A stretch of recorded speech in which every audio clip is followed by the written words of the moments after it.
ಆತ್ಮೀಯರೇ ನಮಸ್ಕಾರ. ನಾವು ಕಳೆದ ಅವಧಿಯಲ್ಲಿ ಶೈಕ್ಷಣಿಕ ಮನೋವಿಜ್ಞಾನ ವಿಷಯಕ್ಕೆ ಸಂಬಂಧಿಸಿದ 3ನೇ ಅಧ್ಯಾಯ ಕಲಿಕೆಯ ಕುರಿತು ಅಭ್ಯಾಸ ಮಾಡ್ತಾ ಇದ್ದೀವಿ. ದ ಲರ್ನಿಂಗ್ ಅಂತ ಹೇಳಿ ಕರಿತೀವಿ. ಇದಕ್ಕೆ ಸಂಬಂಧಪಟ್ಟಂತೆ ನಾವು ಆರಂಭದ 4 ಅಂಶಗಳ ಕುರಿತು ಅಭ್ಯಾಸ ಮಾಡಿದ್ವಿ. ಕಲಿಕೆಯ ಅರ್ಥ, ಕಲಿಕೆಗೆ ಸಂಬಂಧಪಟ್ಟಂತ 7 ಮನೋವಿಜ್ಞಾನಿಗಳ ವ್ಯಾಖ್ಯೆಗಳನ್ನ ಅಭ್ಯಾಸ ಮಾಡಿದ್ವಿ. ಯಶಸ್ವಿ ಕಲಿಕೆ ಯಾವ ರೀತಿ ಆಗ್ತದೆ ಅನ್ನೋದು ನೋಡ್ಕೊಂಡಿದ್ದೀವಿ. ಆಮೇಲೆ ಕಲಿಕೆಯ ಹಂತಗಳು ಅಂತೇಳಿ 2 ಹಂತಗಳು ಬರ್ತವೆ. ಇವುಗಳ ಕುರಿತು ನಾವು ಅಭ್ಯಾಸ ಮಾಡಿದ್ವಿ. ಇವತ್ತಿನ ಅವಧಿಯಲ್ಲಿ ನಾವು 5ನೇ ಒಂದು ಪ್ರಮುಖ ಭಾಗದ ಶಾಲಾ ಕಲಿಕೆಯ ಘಟಕಗಳು ಅಂತ ಹೇಳಿ ಬರ್ತದೆ. ಶಾಲೆಯಲ್ಲಿ ಕಲಿಕೆ ಯಾವ ರೀತಿ ಸಾಗ್ತದೆ, ಆಸ್ ಎ ಟೀಚರ್ಗೆ ಈ ಒಂದು ನಾಲೆಜ್ ಬಹಳಷ್ಟು ಇರಬೇಕು. ಸೊ ಈ ಅಂಶದ ಕುರಿತು ಇವತ್ತಿನ ಅವಧಿಯಲ್ಲಿ ತಿಳ್ಕೊಳ್ಳುವಂತ ಪ್ರಯತ್ನ ಮಾಡೋಣ. ಸೊ ಇಲ್ಲಿ ನೋಡ್ರಿ, ಶಾಲಾ ಕಲಿಕೆಯ ಘಟಕಗಳು ಅಂತ ಏನದಲ್ಲ, ಇದು ಶಾಲಾ ಕಲಿಕೆಯ ವ್ಯವಸ್ಥೆ ಅಂತ ಹೇಳಿ ಕರಿತೇವೆ. ಒಂದು ಸಿಸ್ಟಮ್ ಅಂತ ಹೇಳಿ ಕರಿತೇವೆ, ಅದಕ್ಕೆ ವ್ಯವಸ್ಥೆ ಅಂತ ಹೇಳಿ ಕರಿತೀವಿ. ಪ್ರಮುಖವಾಗಿ ಇದರಲ್ಲಿ ಎಷ್ಟೇ ಘಟಕಗಳು ಬರ್ತಾವತ್ತಂದ್ರ 5 ಘಟಕಗಳು ಬರ್ತಾವ. ಆ 5 ಘಟಕಗಳು ಯಾವ ಅನ್ನೋದು ನೋಡೋಣ. ಮೊದಲನೇ ಘಟಕ ಏನತ್ತಂದ್ರ ಕಲಿಯುವವ. ಕಲಿಯುವ ಅಂತಂದ್ರೆ ಯಾರು ಹೇಳ್ರಿ? The learner. ವಿದ್ಯಾರ್ಥಿ ಏನದಲ್ಲ ಆತ ಮೊದಲನೇ ಘಟಕ. ಯಾಕಂದ್ರೆ ನೀವು ಟೀಚಿಂಗ್ ಮಾಡ್ಬೇಕಾದ್ರೆ ನಿಮ್ ಮುಂದೆ ಕೇಳೋರು ಬೇಕಲ್ಲ. ಈಗ ನಾ ಹೇಳತ್ತ ನೀವು ಕೇಳತ್ತೀರಿ. ಸೊ ಇಲ್ಲಿ ಏನೇ ಕಾನ್ಸೆಪ್ಟ್ನಾಗ ಮೊದಲನೇ ವ್ಯಕ್ತಿ ಯಾರತ್ತಂದ್ರೆ ಕೇಳೋರು ಬೇಕು ಅಂದಂಗ. ಓಕೆ, ಸೊ ಒಂದೇದು. ಎರಡನೇದು ಏನತ್ತಂದ್ರೆ ಕಲಿಯುವ ಸನ್ನಿವೇಶ. ಇದಕ್ಕೆ ಎನ್ವಿರಾನ್ಮೆಂಟ್ ಅಂತ ಹೇಳಿ ಕರಿತೇವೆ. ಲರ್ನಿಂಗ್ ಎನ್ವಿರಾನ್ಮೆಂಟ್, ಆ ಒಂದು ವಾತಾವರಣ ಇರಬೇಕು. ಮೂರನೇದು ಯಾವ್ದತ್ತಂದ್ರೆ ಕಲಿಯುವ ಪ್ರಕ್ರಿಯೆ, ದ ಪ್ರೊಸೆಸ್, ಲರ್ನಿಂಗ್ ಪ್ರೊಸೆಸ್ ಅಂತ ಹೇಳಿ ಕರಿತೀವಿ. ಯಾವ ರೀತಿ ಪ್ರೊಸೆಸ್ ಇರ್ತದ ಅನ್ನೋದು. ಆಮೇಲೆ 4ನೇದು ಏನತ್ತಂದ್ರೆ ಕಲಿಸುವವ, ದ ಟೀಚರ್, ಇಲ್ಲಿ ಗುರುಗಳ ಬೇಕು. ಆಮೇಲೆ 5ನೇದು ಯಾವ್ದತ್ತಂದ್ರೆ ಕಲಿಯುವ ವಸ್ತು, ದ ಸಬ್ಜೆಕ್ಟ್, ಯಾವ್ದನ್ನ ಕಲಿಸ್ಬೇಕು. ಈಗ ನಾ ಸೈಕಾಲಜಿ ಕಲಿಸತ್ತಾನ ನಿಮ್ಗ. ಸೊ ಹಿಂಗೊಂದು ವಿಷಯ ವಸ್ತು ಬೇಕೇ ಬೇಕು ಅಂತಂದ. ಸೊ ಈ 5 ಘಟಕಗಳೇನದವಲ್ಲ, ಇವ ಯಶಸ್ವಿ ಶಾಲಾ ಕಲಿಕೆಯ ವ್ಯವಸ್ಥೆಗೆ ಬೇಕಾದಂತ ಅಂಶಗಳು ಅಂತಂದಂಗೆ. ಇನ್ನು ಒಂದೊಂದಾಗಿ ಅವ್ರ ಪಾತ್ರ ಏನಿರ್ತದ ಅನ್ನೋದನ್ನ ನಾವು ನೋಡ್ಕೊಂತ ಹೋಗೋಣ. ಸೊ ಮೊದಲನೇ ಒಂದು ಘಟಕದಾಗ ಯಾವ್ದದ ಹೇಳ್ರಿ? ಒಂದನೇದು ಘಟಕ ಯಾವುದು? ಕಲಿಯುವ ವ್ಯಕ್ತಿ ಅಂತಂದಂಗೆ, ದ ಲರ್ನರ್, ವಿದ್ಯಾರ್ಥಿ. ವಿದ್ಯಾರ್ಥಿ ನಿಮ್ ಮುಂದಿದ್ದಾಗ, ಟೀಚರ್ ಮುಂದಿದ್ದಾಗ ವಿದ್ಯಾರ್ಥಿ ಕುರಿತು ನಿಮ್ಗೆ ಏನೇನು ಗೊತ್ತಿರಬೇಕು ಅನ್ನೋದು ಬಹಳಷ್ಟು ಇಂಪಾರ್ಟೆಂಟ್ ಅದ. ಯಾಕಂದ್ರೆ ಕಲಿಕೆ ಆಗ್ಬೇಕಾದ್ರೆ ವಿದ್ಯಾರ್ಥಿಯ ಹಿನ್ನೆಲೆಯನ್ನು ತಿಳ್ಕೊಳ್ಳೋದೇನಲ್ಲ, ಅದು ಬಹಳಷ್ಟು ಮುಖ್ಯವಾಗ್ಯದ. ಈಗ ಒಂದನೇದು ಪಾಯಿಂಟ್ ನೋಡಕ್ ಹೋದ್ರೆ ಇಲ್ಲಿ ನೋಡ್ರಿ, ವೈಯಕ್ತಿಕತೆ, ಇಂಡಿವಿಜುವಾಲಿಟಿ ಅಂತ ಹೇಳಿ ಕರಿತೇವೆ. ಪ್ರತಿಯೊಬ್ಬ ವಿದ್ಯಾರ್ಥಿಯೂ ಕೂಡ ತನ್ನದೇ ಆದ ವ್ಯಕ್ತಿತ್ವ, ಅನುಭವ ಮತ್ತು ಆಸೆ, ಅವಶ್ಯಕತೆಗಳನ್ನ ಹೊಂದಿರ್ತಾನೆ. ಈ ವಿಷಯ ನಿಮ್ಗೆ ಗೊತ್ತಿರಬೇಕು. ಈ ಮೂರು ಪಾಯಿಂಟ್ ಬರ್ತಾವ ಇದ್ರಾಗ. ಒಂದೇದು ವೈಯಕ್ತಿಕತೆ, ಅವನ ಬ್ಯಾಕ್ಗ್ರೌಂಡ್ ಏನೇನದ, ಅವ್ನ ಸಾಕಷ್ಟ ಅವನ ವ್ಯಕ್ತಿತ್ವ ಬೇರೆ ಅದ, ಅನುಭವಗಳು ಬೇರೆ ಅದಾವ, ಅವನ ಆಶೆಗಳು ಬೇರೆ ಅದಾವ, ಅವಶ್ಯಕತೆಗಳನ್ನ ಕೆಲವೊಂದಿಷ್ಟು ಅವ್ನು ಹೊಂದಿರ್ತಾನೆ. ಇದು ನಿಮ್ಗೆ ಗೊತ್ತಿರಬೇಕು. ಎರಡನೇ ಒಂದು ವಿಷಯ ಯಾವ್ದತ್ತಂದ್ರೆ ಶಕ್ತಿ ಮತ್ತು ಆಸಕ್ತಿ ಅಂತ ಹೇಳಿ ಕರಿತೀವಿ. ಕಲಿಕೆಯು ವಿದ್ಯಾರ್ಥಿಯ ಆಂತರಿಕ ಶಕ್ತಿ ಮತ್ತು ಸಾಮರ್ಥ್ಯಗಳು ಹಾಗೂ ಅಭಿರುಚಿಗಳನ್ನ ಅವಲಂಬಿಸಿರ್ತದ. ಒಬ್ಬನಿಗೆ ಮ್ಯಾಥ್ಸ್ ಲೈಕ್ ಆಗ್ತದೆ, ಒಬ್ಬರಿಗೆ ಸೈನ್ಸ್ ಆಗ್ತದೆ, ಒಬ್ಬರಿಗೆ ಇಂಗ್ಲಿಷ್ ಆಗ್ತದೆ, ಒಬ್ಬರಿಗೆ ಡ್ರಾಯಿಂಗ್ ಆಗ್ತದೆ, ಒಬ್ಬರಿಗೆ ಆಟ ಆಡೋದು ಆಸಕ್ತಿ ಇರ್ತದೆ. ಸೊ ಅವ್ರಿಗೆ ಇರುವಂತ ಆಸೆ, ಆಸಕ್ತಿಗಳು ಏನದಾವು ಮತ್ತು ಅವ್ರ ಸಾಮರ್ಥ್ಯ ಅದ್ರಾಗ ಹೆಚ್ಚದ. ಇಂಟ್ರೆಸ್ಟ್ ಇರೋದು ಬೇರೆ, ಬಟ್ ಸಾಮರ್ಥ್ಯ ಅದ್ರಾಗದ. ಸೊ ಅದು ನಿಮಗೆ ಗೊತ್ತಿರಬೇಕು. ಆಂತರಿಕ ಶಕ್ತಿ ಮತ್ತು ಸಾಮರ್ಥ್ಯಗಳು ಗೊತ್ತಿರಬೇಕು. ಅವನ ಅಭಿರುಚಿ ಏನದಾವ ಅನ್ನೋದು ನಿಮ್ಗೆ ಗೊತ್ತಿರಬೇಕು ಅಂದಂಗೆ. ಇನ್ನು 3ನೇ ಪಾಯಿಂಟ್, ವಿದ್ಯಾರ್ಥಿಗೆ ಸಂಬಂಧಪಟ್ಟಂತೆ ಟೀಚರ್ ಗೊತ್ತಿರಬೇಕಾದ್ದೇನಂದ್ರೆ ಅಡಚಣೆಗಳು. ಕೆಲವೊಂದಿಷ್ಟು ಅಡಚಣೆಗಳು ಅಂತಂದ್ರೆ ಲರ್ನಿಂಗ್ ಬ್ಯಾರಿಯರ್ಸ್ ಅಂತ ಹೇಳಿ ಕರಿತೀವಿ ನಾವು. ಕಲಿಯುವ ಆಸಕ್ತಿ ಇದ್ದರೂ ಸಹ ಕೆಲವೊಂದಿಷ್ಟು ವಿದ್ಯಾರ್ಥಿಗಳು ಕಲಿಯೋದು ಆಸಕ್ತಿ ಇರ್ತದ, ಆದ್ರೂ ಸಹ ಶಾರೀರಿಕ, ಮಾನಸಿಕ ಅಥವಾ ಸಾಮಾಜಿಕ ಅಡಚಣೆಗಳು ಕಲಿಕೆಯನ್ನ ತಡೆಯಬಹುದು. ಹಂಗ ಯಾರು ವಿದ್ಯಾರ್ಥಿಗಳು ನಿಮಗ್ ಗೊತ್ತಿದ್ರ ಅಂತ ತಿಳ್ಕೊಡ್ರಿ. ಅಂದ್ರೆ ಇರತ್ತಾರ ಅವ್ರನ್ನ ಗುರುತಿಸುವಂತ ಕೆಲಸ ಮಾಡ್ಬೇಕು ಅಂದಂಗೆ. ಸೊ ವಿದ್ಯಾರ್ಥಿ ಕುರಿತು ಟೀಚರ್ಗೆ ಈ 3 ಸಂಗತಿಗಳು ಗೊತ್ತಿರ್ಬೇಕು. ಅವನ ಬ್ಯಾಕ್ಗ್ರೌಂಡ್, ಆಮೇಲೆ ಅವನಲ್ಲಿ ಶಕ್ತಿ ಮತ್ತು ಸಾಮರ್ಥ್ಯ ಎಷ್ಟದ, ಆಸಕ್ತಿ ಏನದ, ಮತ್ತು ಅವ್ನಿಗೆ ಇರುವಂತ ಅಡಚಣೆಗಳು ಯಾವ್ದಾವು. ಇದನ್ನ ನೀವು ಪರ್ಫೆಕ್ಟ್ ತಿಳ್ಕೊಳ್ರಿ. ಅವಾಗ ಅಷ್ಟೇ ನೀವು ಟೀಚ್ ಮಾಡಿದ ಅವ್ನಿಗೆ ತಿಳ್ತದ, ಇಲ್ಲಾಂದ್ರೆ ತಿಳಿಯಂಗಿಲ್ಲ ತಂದಂಗೆ. ಗೊತ್ತಾಯ್ತಾ? ಸೊ ಈ ಒಂದು ಮೊದಲನೇ ಒಂದು ಪಾಯಿಂಟ್ ಏನದಲ್ಲ, ಕಲಿಯುವ ವ್ಯಕ್ತಿ ಅಂತ. ವಿದ್ಯಾರ್ಥಿ ಕುರಿತು ಒಂದು ಪಾಯಿಂಟ್ ನೆನ್ಪಿಡ್ರಿ, ವಿದ್ಯಾರ್ಥಿಯ ಕಲಿಕೆಯ ಕೇಂದ್ರ. ಇವ ಮೇನ್ ಪಾಯಿಂಟ್. ಆತನ ಹಿನ್ನೆಲೆಯನ್ನು ಅರ್ಥ ಮಾಡಿಕೊಳ್ಳುವುದು ಅತಿ ಮುಖ್ಯ. ಹೇಳ್ತಾ ಅವನ ಬ್ಯಾಕ್ಗ್ರೌಂಡ್ ತಿಳ್ಕೋ ತನಕ ನೀವು ಎಷ್ಟೇ ಟೀಚ್ ಮಾಡ್ರಿ, ಅದು ಅವನಿಗೆ ಅರ್ಥ ಆಗಂಗಿಲ್ಲ. ಯಾಕಂದ್ರೆ ಅವ್ನು ಬೇರೆ ಸಮಸ್ಯೆನಾಗ್ಯದ, ಅವ್ನ ತಲೆ ಒಳಗೆ ಬೇರೆ ಹೊಡಕೈತಿ. ಅದೆಲ್ಲ ನೀವು ಅರ್ಥ ಮಾಡ್ಕೊಂಡು ಆಮೇಲೆ ಟೀಚ್ ಮಾಡ್ಬೇಕು ಅಂದಂಗೆ. ಇನ್ನು ಎರಡನೇ ಘಟಕ ಯಾವ್ದು ಹೇಳ್ರಿ? ಕಲಿಯುವ ಸನ್ನಿವೇಶ ಅಥವಾ ಕಲಿಕಾ ಸನ್ನಿವೇಶ ಅಂತ ಹೇಳಿ ಕರಿತೀವಿ. ದ ಸಿಚುವೇಶನ್ ಅಥವಾ ದ ಎನ್ವಿರಾನ್ಮೆಂಟ್ ಅಂತ ಹೇಳಿ ಇದಕ್ಕೆ ಕರಿತೀವಿ. ಸೊ ಇಲ್ಲಿ 2 ಎನ್ವಿರಾನ್ಮೆಂಟ್ ಅದಾವ. ಒಂದು ಕಲಿಕೆಯ ಸನ್ನಿವೇಶ, ಪುವರ್ ಲರ್ನಿಂಗ್ ಸಿಚುವೇಶನ್ ಅಂತದ. ಏನೇನ್ ನೋಡ್ರ ಸಿಚುವೇಶನ್, ಸ್ಕೂಲ್ ಅಂದ್ರೆ ಹೆಂಗಿರ್ಬೇಕು, ಕ್ಲಾಸ್ ರೂಮ್ ಅಂದ್ರೆ ಹೆಂಗಿರ್ಬೇಕು, ಅಥವಾ ನೀವು ಮನಿ ಒಳಗೆ ಅಭ್ಯಾಸ ಮಾಡೋದ್ರಿ ಅಂತ ತಿಳ್ಕೊಡ್ರಿ, ನೀವು ಕೂಡಿರುವಂತ ಸ್ಥಳ ಹೆಂಗಿರ್ಬೇಕು ಅನ್ನೋದು ಬಹಳ ಡಿಪೆಂಡ್ ಆಗ್ತದೆ ಕಲಿಕೆ ಮೇಲೆ. ಈಗ ಉದಾಹರಣೆಗೆ ನೋಡ್ರಿ, ಇಲ್ಲಿ ಲೈಟ್ ಬಿಟ್ಟಿದಾರ, ಇಲ್ಲಿ ಬೋರ್ಡ್ ಅದ, ಬೋರ್ಡ್ ಎಲ್ಲ ಸೀಳ್ ಹೋಗ್ಬಿಟ್ಟದ. ಆಮೇಲೆ ಈ ಕಡೆ ಕಿಟಕಿ ಗ್ಲಾಸ್ಗಳು ಬಡ್ದಿದಾವ. ಇಲ್ಲಿ ಬಲ್ಬ್ ಅದ ಬಟ್ ಹತ್ತಾನಿಲ್ಲ. ಇಲ್ಲಿ ಬಲ್ಬ್ ಅದ, ಅದು ಇದಾಗನಿಲ್ಲ. ಇಲ್ಲಿ ಲ್ಯಾಪ್ಟಾಪ್ ಬಿದ್ದದ, ಇಲ್ಲಿ ಪುಸ್ತಕಗಳು ಬಿದ್ದಾವ, ಇಲ್ಲೇ ಡಸ್ಟ್‌ಬಿನ್ ಅದ. ಈ ಕಡೆ ಎಲ್ಲಾ ಕಡೆಗೂನು ಪುಸ್ತಕಗಳು ಹತ್ತ ಚೆಲ್ಲಾಪಿಲ್ಲಿ, ಕುರ್ಚಿ ಒಂದ್ ಕಡೆ, ಟೇಬಲ್ ಒಂದ್ ಕಡೆ. ಇಂಥ ವಾತಾವರಣದಾಗ ನೀವು ಹುಡುಗರ್ನ ಅಲ್ಲೊಬ್ಕೊಂಡು ಇಲ್ಲೊಬ್ಕೊಂಡು, ಇಲ್ಲೊಂದ್ ಸ್ವಲ್ಪ ಜಾಗ ಐತೇನ್ ಇಲ್ಲೊಬ್ಕೊಡು. ಈ ರೀತಿ ನೀವು ಅವ್ರನ್ನೆಲ್ಲ ಹರಿದು ಹಂಚಿ ಮೊದಲೇ ರೂಮ್ ಒಂದ್ ಹೊಲ್ಸ್ ಹಿಡ್ದದ. ಅದ್ರಾಗ ಈ ಹುಡುಗರ್ನಷ್ಟು ಹಂಗಿಂಗ್ ಮಾಡಿ ನೀವು ಹೇಳಕತ್ರಿ ಅಂತ ತಿಳ್ಕೊಡ್ರಿ. ಅದು ಕಲಿಕೆಯ ಮೇಲೆ ಪ್ರಭಾವ ಬೀರ್ತದ, ಕಲಿಕೆ ಆಗಂಗಿಲ್ಲ. ಸೊ ಎನ್ವಿರಾನ್ಮೆಂಟ್ ಏನೈತಿಲ್ಲ ಅದು ಬಹಳಷ್ಟು ಇಂಪಾರ್ಟೆಂಟ್ ಅದ.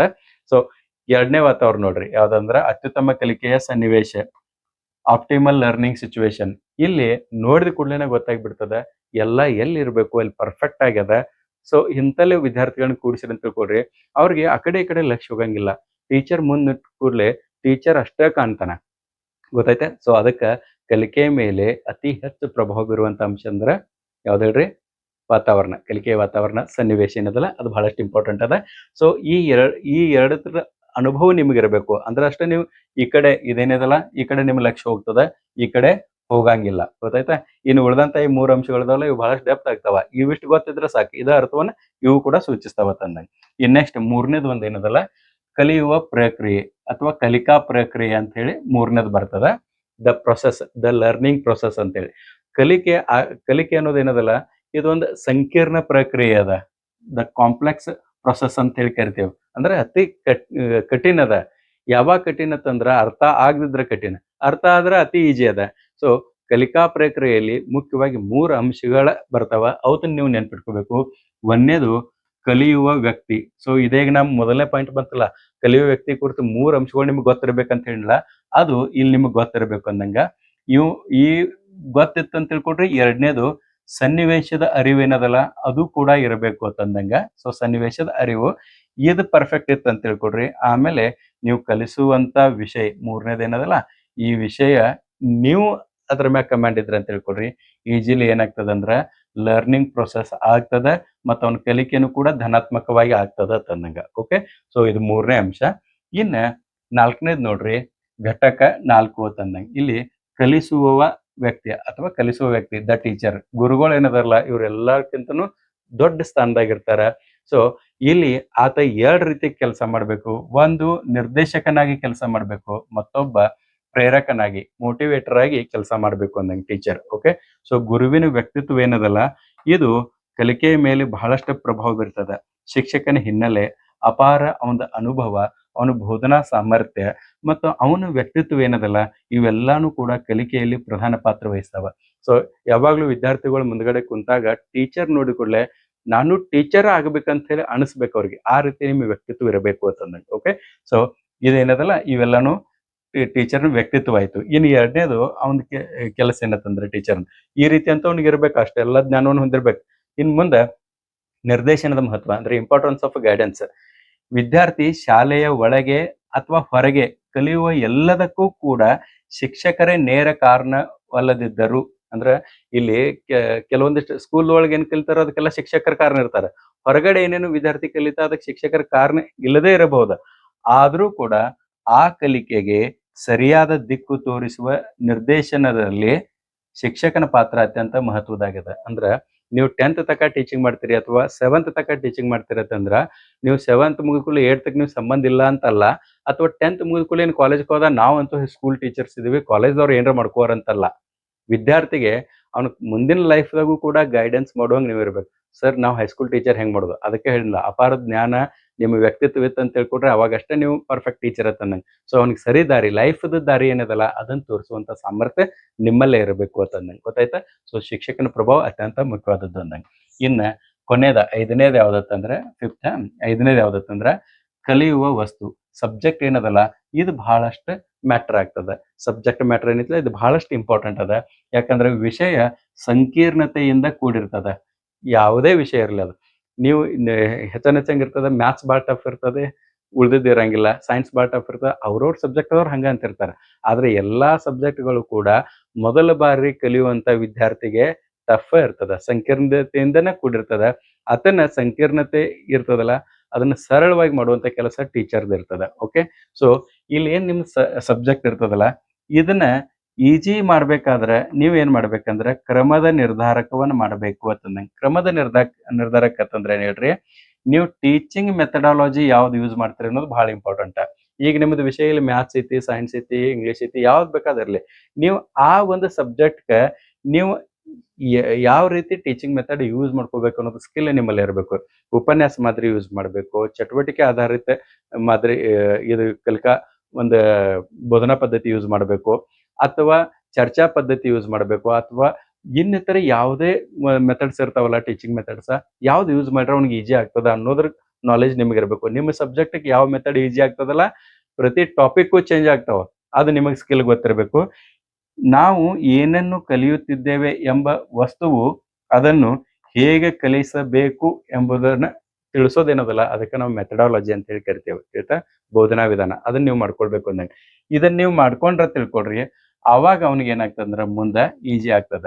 ಸೊ ಇಲ್ಲಿ ಎರಡನೇ ಒಂದು ಕಾನ್ಸೆಪ್ಟ್ ಏನಂತಂದ್ರೆ ಸಬ್ಜೆಕ್ಟ್ ಒಂದು ವಿಷಯದ ಸಂಕೀರ್ಣತೆ ಇರ್ತದ, ಅದನ್ನ ನೀವು ಎದರ ಮೂಲಕ ಈಜಿ ಮಾಡಬೇಕು, ಬೋಧನಾ ವಿಧಾನದ ಮೂಲಕ. ಇನ್ನು ಎರಡನೇದು ಒಂದು ಗಮನಿಸಬೇಕು ಪಾಯಿಂಟ್, ವಯಸ್ಸು ಮತ್ತು ಕ್ರಮ ಅಂತಂದಂಗೆ. ಓಕೆ, ವಯೋಮಾನದ ಹೊಂದಾಣಿಕೆಗೆ ತಕ್ಕಂತೆ ನೀವು ನಿಮ್ಮ ಸಬ್ಜೆಕ್ಟ್ ಅನ್ನ ಇಂಟ್ರೊಡ್ಯೂಸ್ ಮಾಡಬೇಕು ಅಂದಂಗೆ. ಕಲಿಯುವ ವಸ್ತುವು ವಿದ್ಯಾರ್ಥಿಯ ವಯಸ್ಸು ಮತ್ತು ಬೌದ್ಧಿಕ ಮಟ್ಟಕ್ಕೆ ತಕ್ಕಂತೆ ಇರಬೇಕು. ವಿವಿಧ ವಯೋಮಾನದಲ್ಲಿ ಕಲಿಯಬೇಕಾದ ನಿರ್ದಿಷ್ಟ ಅಂಶಗಳನ್ನು ಸೂಚಿಸುತ್ತವೆ ಅಂತಂದಂಗೆ. ಓಕೆ, ಇಲ್ಲಿ ಏನಾಗ್ತದಂದ್ರೆ ನೀವು ಈಗ ನಿಮ್ ಮುಂದೆ ಹುಡುಗರು ಏನಿರ್ತಾರಲ್ಲ, ಅವ್ರ ಬುದ್ಧಿಶಕ್ತಿಯ ಮಟ್ಟ ನಿಮ್ಗೆ ಗೊತ್ತಿರಬೇಕು, ಅವ್ರ ಏಜ್ ಏನ, ಮತ್ತು ನೀವು ತೆಗೆದುಕೊಳ್ಳುವಂತ ಎಕ್ಸಾಂಪಲ್ ಏನ ಗೊತ್ತಾಗ್ಬೇಕು. ಈಗ ನೀವು ಮ್ಯಾಥ್ಸ್ ಹೇಳ್ಕರಿಪ್ಪ, ನೀವು ಏನೋ ಅನುಭವ ಹೊಂದಿದ್ದೀರಿ, ಹಂಗೆ ತಿಳ್ಕೊಂಡು ಎಕ್ದಮ್ ಹೈ ಲೆವೆಲ್ ನೀವು ಎಕ್ಸಾಂಪಲ್ಸ್ ಎಲ್ಲ ನೀವು ಅವ್ರಿಗೆ ಕೊಡಾಕತ್ರಿ, ಪ್ರಾಬ್ಲಮ್ಸ್ ಕೊಡಾಕತ್ರಿ ಅಂದ್ರೆ ಅವ್ರಿಗೆ ಆ ಮಟ್ಟಕ್ಕಿಲ್ಲ.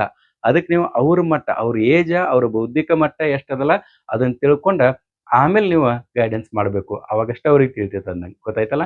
ಸೊ ಈ ಒಂದು ಕಲಿಕಾ ಪ್ರೊಸೆಸ್ ಏನದಲ್ಲ, ಅಥವಾ ಈ ಕಲಿಕಾ ಪ್ರಕ್ರಿಯೆ ಘಟಕಗಳೇನದಲ್ಲ, ಇದ್ರ ಕುರಿತು ನೀವು ಅಗದಿ ಪರ್ಫೆಕ್ಟ್ ಆಗಿ ನೀವು ತಿಳ್ಕೊಂಡ್ರಿ ಅಂತ ಹೇಳಿ ನಾನು ತಿಳ್ಕೊಂಡಿದ್ದಾನೆ. ಮತ್ತೇನಾದ್ರೂ ನಿಮಗೆ ಸಮಸ್ಯೆಗಳಿದ್ರು ಕೂಡ ಕಮೆಂಟ್ ನಲ್ಲಿ ತಿಳಿಸ್ರಿ, ಅದನ್ನು ಪರಿಹರಿಸುವಂತ ಕೆಲಸ ಮಾಡೋಣ. ಸೊ ನಿಮಗೆ ಒಂದು ಗೊತ್ತಿರಲಿ, ಅಭ್ಯಾಸ ಮತ್ತು ತರಬೇತಿ ಏನದಲ್ಲ, ಇವು ಸನ್ನಿವೇಶಕ್ಕೆ ತಕ್ಕಂತೆ ಹೊಂದಾಣಿಕೆ ಆಗಬೇಕು, ಅವಾಗ ಕಲಿಕೆ ಪರ್ಫೆಕ್ಟ್ ಆಗ್ತದ ಅಂದಂಗೆ.